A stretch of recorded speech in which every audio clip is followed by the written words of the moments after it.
Late ka ba? Ako? Di ako na-late eh. Chinat ako ni Bossing kasi sunod-sunod na yung late ko noon. Lover, 6:30 bukas bawal malate. Meron daw kaming i-cover ganyan. Tapos tinawanan ni Madam SP. Tinawanan niya. So akala ko ay parang gusto lang yata akong maging neto. Maging maaga, ganyan. Kinabukasan, nasa bus ako, na deadbat yung phone ko, namatay. Wala akong means of communication noon. Pagdating ko sa office, bungad na bungad ko, nakasalubong ko si Bossing. Sabi ko, "Good morning, Bossing!" Tapos nakasalubong ko pa siya sa kantin. Kaya lang, hindi niya ko pinapansin. Parang lang siya. Sinisiringan niya lang ako. Pagka-charge ko, sabi nung kasama ko, sabi sa akin, "Lover, naiwan ka na ng van." Kasi daw, 6:30 daw yung alis ng van. Ang dumating ako, 7. Sabi ko, "Anong meron? May cover kayo ni Madam SP." So sabi ko, akala ko nagbibiro lang. Eh di, wala akong choice, naiwan ako. In-open ko yung phone. Pagka-open ko ng phone, ang daming call sa akin, ang daming chat sa akin. Tapos, kaya pala hindi namamansin. Kasi, ang chat niya, nasaan ka na, Lover? Nasaan ka na ganyan? Tapos, puro tawag. Pati si Madam SP. Nandun ako sa upuan ko, habang tinitingnan ko yung phone, ganun ako. Kaya pala hindi ako pinapansin. Ang alive na alive ko pa. So, hiyang-hiya ako nun. So, ayun, nagising ako ng past 7 a.m. na. Sa isip ko, maaga pa kasi nga Friday, walang pasok. May naisip ako na, parang may nakalimutan akong gawin today.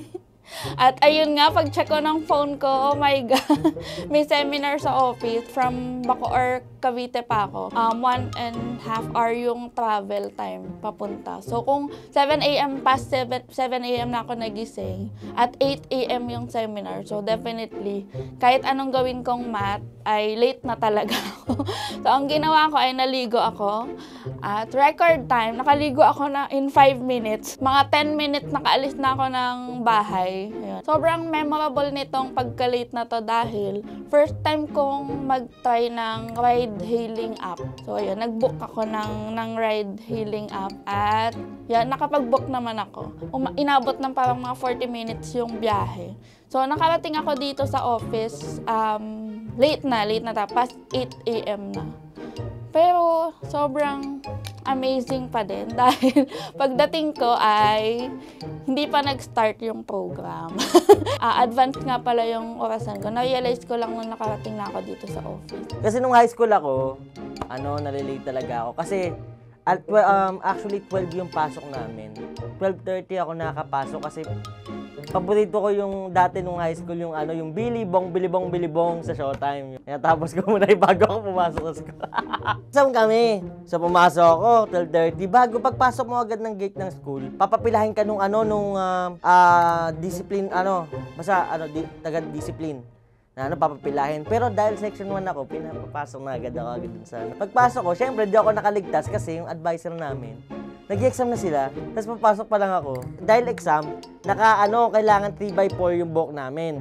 So pagpasok ko, hindi ako nagpagupit, late na nga ako. So ang ginawa sa akin, inukaan ako dito sa buhok. So medyo habang inukan ako, parang medyo paiyak-iyak na ako, mangiyak-iyak na ako ng ganun. Tapos nakatingin pa iba klase ko. Pero okay lang naman, kasalanan ko naman yun eh. Meron kaming activity sa labas na gagawin. Dumating ako ng late doon sa call time. So yun, naiwan ako ng service. Pagdating ko ng opisina, wala na yung sasakyan. Tapos kailangan ko sumunod doon sa lugar kung saan yun magaganap. Kaya ginawa ko, sumunod na lang ako. Tapos yun, kinabukasan nga, napagalitan nga ako ng management. Dahil doon sa service, hindi lang ako yung kasama. Marami kami na nandoon. Kaya yung iba, nag-antay sila ng mga ilang oras. Tapos hindi daw ako makontak. Talaga wala akong phone noong time din. Kaya hinuhulaan ko kung anong oras na. Hinuhulaan ko kung nasa na sila. Kasi lang talaga parang instinct na lang yung pinapairal ko kasi di ko alam kung nasa na sila. Kaya sabi talaga, pinagalitan ako, wala daw ba akong contact number at lagi na lang daw yung ganun yung nangyayari. Lesson learned, kumbaga, ay irespeto mo yung oras ng bawat isa. As kung ganito yung oras na binigay sa'yo, dapat mas maaga pa lang, nandun ka na. Yun, bilang respeto na din sa kasama mo. dapat talaga nakasync yung orasan. May exam na nga tapos magpapalate ka pa, tapos hindi ka pa nagpagupit, di ba? Dapat respetuhin natin yung oras. At hindi lang sa klase, kahit kung nagtatrabaho ka, dapat on time ka pa din para hindi bawas yung sahod, di ba? Mag-set ka ng alarm, ganun. And dapat tama yung orasan mo din. Kasi syempre, iba-iba yung oras. Yung iba, ina-advance na. Pero dahil sa sobrang kampante mo dun sa pag-advance ng oras, sasabihin mo pa, 5 minutes advance naman to eh. So, hindi ka pa, yun yung nangyari sa akin kasi natulog ako ulit. Tapos, natulog ako kasi akala ko, advance yung relo.